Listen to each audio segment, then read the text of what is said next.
स्वागतम स्वागतम स्वागतम दोस्तों, आपका एक बार फिर से स्वागत है मेरी वीडियो में। आज की वीडियो में मैं अब बात करूंगा अपोलो ट्राइकोट की। आप सोच रहे होंगे कि अपोलो ट्राइकोट ये कंपनी करती क्या है।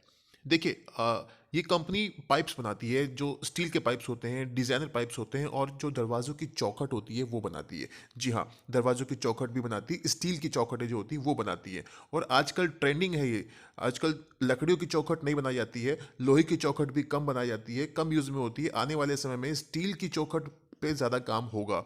तो ये सेक्टर बहुत अच्छा डेवलप करने वाला है। ठीक है। और इसको ट्राइकोट का नाम क्यों दिया गया है? देखिए, ट्राइकोट का नाम इसको इसलिए दिया गया है क्योंकि ये तीन तरह की कोटिंग होती है इसके पाइप्स में। जी हाँ, पहली कोटिंग होती है पेंट की, दूसरी कोटिंग होती है जिंक की, और तीसरी कोटिंग होती है इसमें ऑर्गेनिक की। जी हाँ, ये तीन तरह की कोटिंग होती है, इसलिए इसको ट्राइकोट का नाम दिया गया है। और साथ ही साथ एक और महत्वपूर्ण बात, इसके जो ब्रांड एम्बेसडर हैं वो कौन है आप जानते हैं? वो हैं श्री अमिताभ बच्चन। जी हाँ, श्री अमिताभ बच्चन इसके ब्रांड एम्बेसडर हैं। कुछ समय पहले तक इसका टीवी पर एक ऐड भी आया करता था जिसका प्रचार अमिताभ बच्चन करते थे। तो फ्रेंड्स, बने रहिए वीडियो में, पूरी वीडियो को ध्यान से देखिए, और भी डिटेल्स आपको जानने को मिलेंगी। अगर आपको ये वीडियो पसंद आए तो आप प्लीज़ लाइक कर दीजिएगा और सब्सक्राइब भी कर दीजिएगा मेरे इस चैनल को। चलिए हम आगे बढ़ते हैं। बात अगर रिटर्न्स की करें तो जैसा कि आप देख पा रहे होंगे, एक दिन में इसने यानी कि आज इसने 0.69% के रिटर्न दिए हैं, और 1 वीक में 0.19% के रिटर्न्स, एक महीने में 25% के रिटर्न्स, 3 महीने में 57% के रिटर्न्स, 6 महीने में करीब 108% के रिटर्न्स दिए हैं, और ईयर टिल डेट में आप 9.77% के रिटर्न्स देख रहे हैं। इसका मतलब क्या हुआ? ईयर टिल डेट, YTD का मतलब हुआ 1 जनवरी 2021 से आज तारीख है 20 जनवरी 2021, यानी कि 20 दिन में इसने करीब 9.5% या आप 10% के रिटर्न्स मान सकते हैं दिए हैं। ओके। और एक साल में यानी कि 52 वीक्स में इसने 185% के रिटर्न्स दिए हैं, और 2 साल में 604% के रिटर्न्स, 3 साल में 736% के रिटर्न्स, 4 साल में 1012% के रिटर्न्स, और 5 साल में 7090% के रिटर्न्स। बाप रे बाप, बारिश कर दी रिटर्न्स की इसने। ऐसे भयंकर रिटर्न्स देखकर किसका मन नहीं करेगा इस स्टॉक में इन्वेस्ट करने का? लेकिन खाली रिटर्न्स देखकर इस स्टॉक में इन्वेस्ट करना समझदारी नहीं होती है। उसकी पूरी डिटेल्स जान ले, फंडामेंटल्स जान ले। तो आइए हम इसके फंडामेंटल्स को भी जान लेते हैं, देखते हैं कि उसके फंडामेंटल्स में कितना दम है। इसका शेयर होल्डिंग पैटर्न जान लेते हैं। जैसे कि आप देख पा रहे होंगे, शेयर होल्डिंग पैटर्न इसका 62.54% है प्रमोटर्स के पास इसकी होल्डिंग, और पब्लिक के पास है 37.46% की होल्डिंग। आगे बढ़ते हैं और जान लेते हैं कि पब्लिक में आखिर किन किन के पास इसकी होल्डिंग है। आइए चलते हैं आगे। देखिए, यहाँ पर मैंने शेयर होल्डिंग पैटर्न ओपन किया है। जैसे कि आप देख पा रहे होंगे, क्वार्टर एंडिंग दिसंबर 2020, यानी कि ये लेटेस्ट अपडेट है शेयर होल्डिंग पैटर्न्स का। ओके, क्वार्टर दिसंबर 2020, अभी जो क्वार्टर गुजरा है उसका ये अपडेट है। उसमें हम देख लेते हैं कि शेयर होल्डिंग पैटर्न कैसा है, ये जान लेते हैं।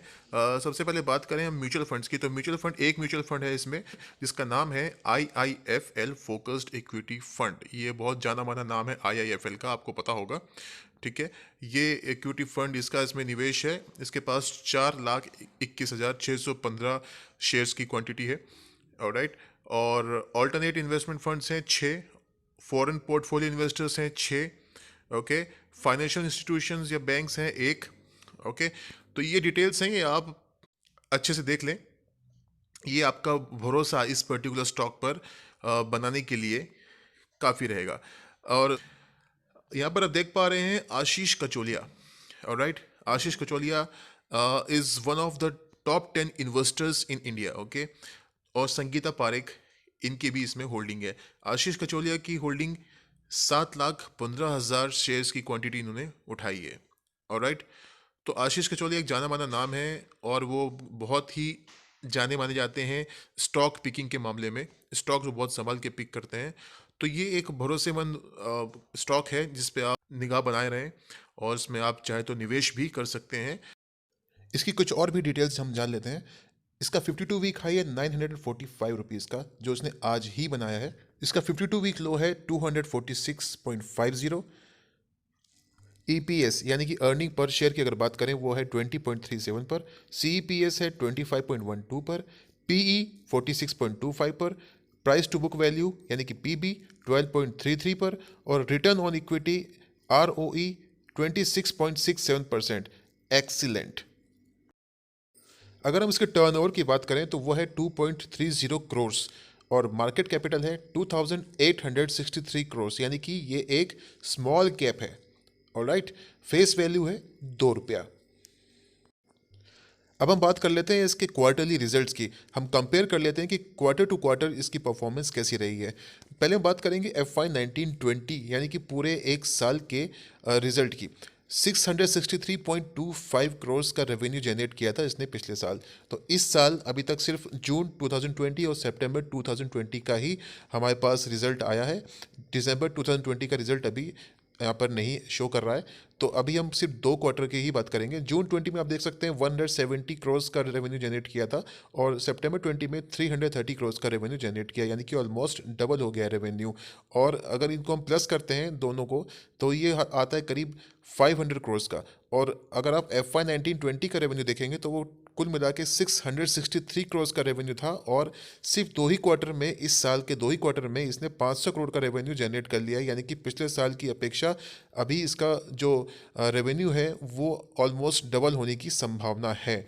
ठीक है, अभी हम बात करते हैं अदर इनकम की। अदर इनकम देखिए, जून 20 में 0.30, सितंबर 20 में 0.64, दोनों को हम टोटल करेंगे तो 0.94 आता है। और FY 1920 में 1.14, पूरे एक साल में 1.14 की अदर इनकम थी।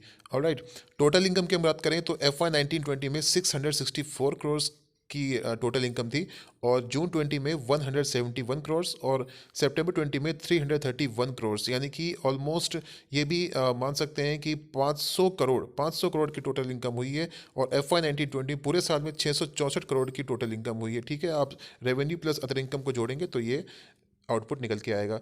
और एक्सपेंडिचर भी आप देख सकते हैं, 595 करोड़ का एक्सपेंडिचर था FY 1920 में, और जून 20 में 155 करोड़ का एक्सपेंडिचर, और 295 करोड़ का एक्सपेंडिचर सितंबर 20 में हो गया। और आगे देख लेते हैं, जैसे कि आप देख पा रहे हैं इंटरेस्ट, पिछले साल करीब इसने 6 करोड़ का इंटरेस्ट पे किया था, और अभी जून 20 में 3 करोड़ का इंटरेस्ट, और सितंबर 20 में 1 करोड़ 89 लाख का इंटरेस्ट, सॉरी, इसने पे किया। ये इंटरेस्ट कौन सा होता है? इंटरेस्ट वो होता है जो ये कुछ पैसा लैंड करते हैं जहाँ से, उनको ये इंटरेस्ट जो पे करते हैं। तो देखें आप, क्वार्टर टू क्वार्टर इनका जो इंटरेस्ट है, ये ब्याज जो है वो कम पे करना पड़ रहा है, यानी कि अब इनके पास कैश आ रहा है, तो ये अपने कैश से ही प्रॉफिट जनरेट कर पाने में सक्षम हो रहे हैं। ठीक है, यानी इनको डेट यानी कि उधार पे पैसा कम उठाना पड़ रहा है। ठीक है, और प्रॉफिट बिफोर टैक्स की अगर बात करें तो आप देख सकते हैं 69.37 था FY 1920 में, और जून 20 में 15.54 करोड़, 36.08 करोड़ सितंबर 20 में हुआ है।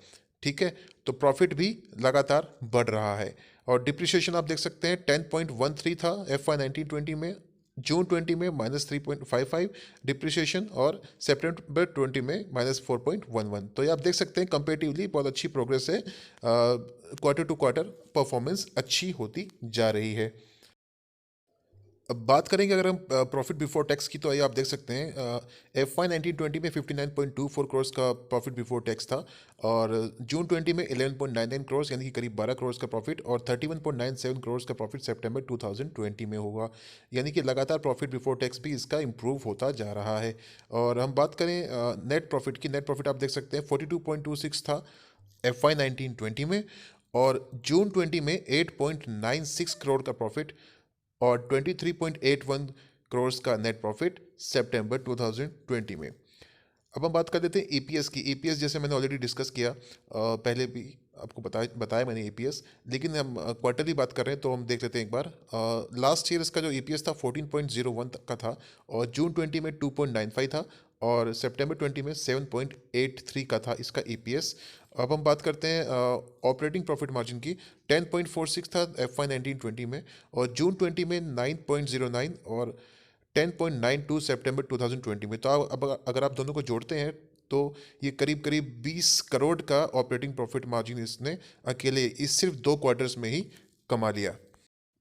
और नेट प्रॉफिट मार्जिन की अगर हम बात करें तो FY 1920 में 6.37 करोड़ का नेट प्रॉफिट मार्जिन था, और जून 20 में 5.24 करोड़ का नेट प्रॉफिट मार्जिन और 7.20 करोड़ का नेट प्रॉफिट मार्जिन सितंबर 2020 में।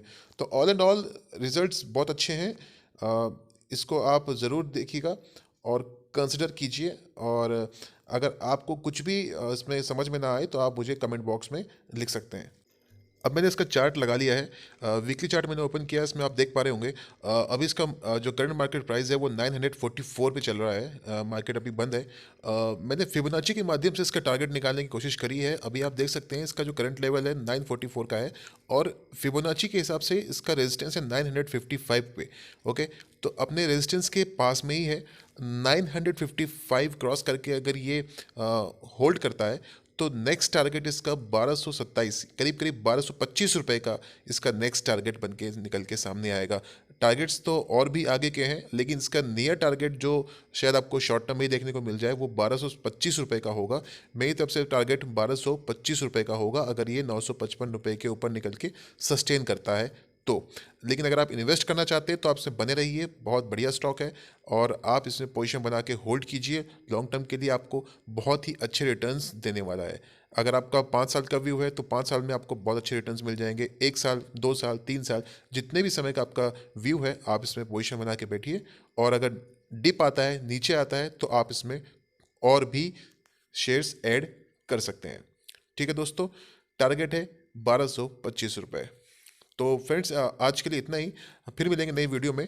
अगर आपको ये वीडियो पसंद आई हो तो प्लीज़ आप इस वीडियो को लाइक कीजिएगा और अगर चैनल को सब्सक्राइब नहीं किया तो सब्सक्राइब कीजिएगा। कमेंट कर सकते हैं मुझे और हाँ, साथ में बेल आइकन को प्रेस करना ना भूलें। फिर मिलेंगे नई वीडियो के साथ, तब तक के लिए बाय बाय, टेक केयर।